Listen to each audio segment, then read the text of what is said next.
परेशान रहती हैं, और उस पर बात करने के लिए हमारे पास हैं डॉक्टर नदीमुद्दीन सिद्दीकी, हमारे डर्मेटोलॉजिस्ट। इनको वेलकम करते हैं। अस्सलाम वालेकुम डॉक्टर नदीम। वालेकुम अस्सलाम। कैसे हैं आप? अल्लाह का शुक्र है, बिल्कुल। बट डर्मेटोलॉजिस्ट जो होता है ना, ये एक खातून को जो डॉक्टर्स बहुत पसंद होते हैं उनमें से एक गायनोकोलॉजिस्ट होता है और दूसरा डर्मेटोलॉजिस्ट होता है। तो डॉक्टर साहब, अब आपको पता है ना कि खातून का एक डर्मेटोलॉजिस्ट के बाद किन किन इश्यूज के साथ आती हैं? ये हमारे यहाँ सबसे पहले तो मेरा जो वो है स्किन के हिसाब से जो आती हैं ज़्यादातर ख़वातीन हमारे पास, उनके 3 बिग इश्यूज़ होते हैं। एक तो चेहरे का, सबसे पहले चेहरे का मतलब कील मुहासे, पिंपल्स, एक्ने वगैरह का मसला जो होता है, नंबर 1। दूसरा उनके बालों का मसला होता है, और तीसरा जो होता है वो छाइयाँ, थोड़ा सा उम्र पर छाइयाँ या प्रेगनेंसी के बाद बहुत हो जाती हैं। प्रेगनेंसी के बाद हो जाती हैं, वैसे हो जाती हैं, विदाउट प्रेगनेंसी, बल्कि तो मर्दों को भी हो जाती हैं। हाँ, तो ये main don't care. Know who said ना। अच्छा, ओए क्या बात है। बिल्कुल आते हैं, सीक्रेट यहाँ से निकलते हैं। बिल्कुल आते हैं, बिल्कुल आते हैं कि डॉक्टर साहब ये क्या हो गया। और अब चूंकि उनको पता चल गया है कि इस चीज़ को मतलब ट्रीट किया जा सकता है या डर्मेटोलॉजिस्ट कर सकते हैं, इसका आते हैं, अवेयरनेस बढ़ गई है दरअसल। तो इस वजह से ये है कि ये 2-3 जो बड़े मसले होते हैं, एक तो ये एक्ने का, इसका, फिर ख़वातीन में हर्सुटिज़म का जो हो जाता है, लड़कियों में खुसूसन कि चेहरे पे बाल निकलना शुरू हो जाते हैं, जिस्म पे अनवांटेड हेयर्स जो होते हैं वो निकलना शुरू हो जाते हैं, निकल आते हैं। तो ये मतलब बिग इश्यूज होते हैं। सर के अलावा बाकी हर जगह अनवांटेड हेयर ही होते हैं लोग। मतलब इधर लॉजिक है। सही। अब हम एक एक करके ना चीजें एड्रेस करना शुरू करते हैं। सर, सबसे पहले बताइए कि role of skin in women's health. Yes, सबसे पहले अगर हम इसको स्किन को अगर देखेंगे तो देखिए, अगर मैन है या वुमेन है, लेकिन जो इसके बेसिक फंक्शंस हैं वो तो तकरीबन सब एक ही जैसे हैं। हाँ। कि प्रोटेक्शन है। ये तो हमारे जिस्म का एक कवरिंग है, एक गिलाफ है, जो कि फ़ौरन जो भी हमलावर होते हैं उनको रोकता है किसी किस्म के इन्फेक्शन को जो है जाने के लिए।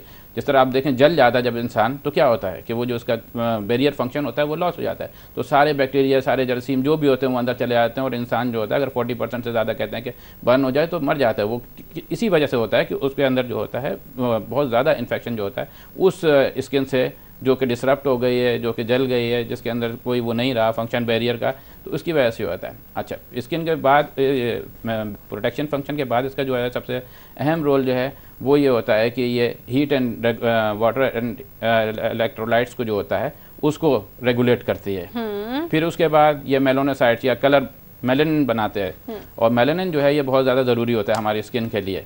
अगर ये ना हो जाए, तो पहले भी प्रोग्रामों में डिस्कस हुआ है कि इसकी वजह से जो है सूरज की जो अल्ट्रावायलेट रेज़ होती हैं वो हमारे जो हार्मफुल रेज़ जो होती हैं वो स्किन को टकराती हैं, और ये मेलानिन या कलर जो होता है उसको रोकता है। अगर ये कलर नहीं होगा तो उसकी वजह से क्या होगा कि ये रेज़ जो हैं वो जज्ब हो जाएंगी, और उसकी वजह से सन बर्न होगा रिपीटेडली। अगर बार बार ही ऐसा होता रहे तो वो सन बर्न जो होता है वो आगे जाके जल्द के कैंसर में तब्दील हो जाता है। सही। हाँ, तो ये जल्द के कैंसर में तब्दील हो जाता है ये। तो ये मतलब बड़ा इसका अहम रोल है।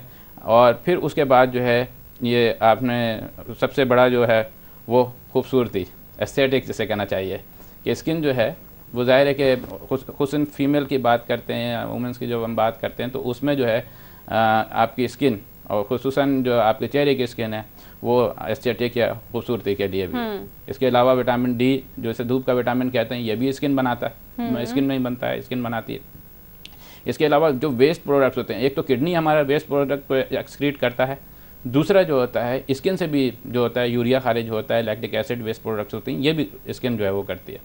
इसके साथ साथ स्किन का जो बहुत अच्छा रोल है प्रोटेक्शन के साथ, कि वो हमें जो है ना एनवायरनमेंट के टेम्परेचर के मुताबिक आगाह करता है। हाँ। कि अब सर्दी है तो हमें सर्दी लगे तो आप मूव करें जी गर्मी की तरफ अपने आप को, अपने बॉडी को यानी प्रोटेक्ट करने के लिए। गर्मी है तो हम ठंडक साया तलाश करते हैं।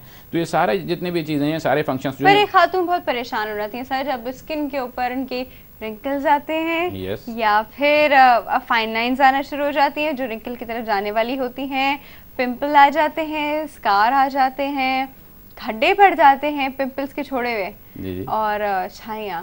तो डॉक्टर साहब इनका बताएं ना। हाँ, देखिए, सबसे पहले हम रिंकल से अगर शुरू करें, रिंकल्स ज़्यादातर उन लोगों में आते हैं, एक तो ये एजिंग का प्रोसेस है कि जब 40 से ऊपर उम्र होना शुरू हुई रिंकल्स पड़ना शुरू हो जाते हैं। 40 से ऊपर जी। अब तो कहते हैं कि जी 25 के बाद ही आपको ये करना चाहिए। वो इस सूरत में होता है कि अगर आप ये कॉस्मेटिक्स वगैरह आपको नहीं पता है, यूज कर रहे हैं, मुख्तलिफ केमिकल्स अपने चेहरे पे लगा रहे हैं, तो जो स्ट्रेटम कॉर्नियम और जो अंदर की तहें होती हैं, जल्द की जो तहें होती हैं, और उसके अंदर जो नीचे कोलेजन होता है, वो डिस्टर्ब हो जाता है। तो अगर आप उसे नेचुरल तरीके से लेके चलें तो कहते हैं कि 40 तक जो है वो होता है।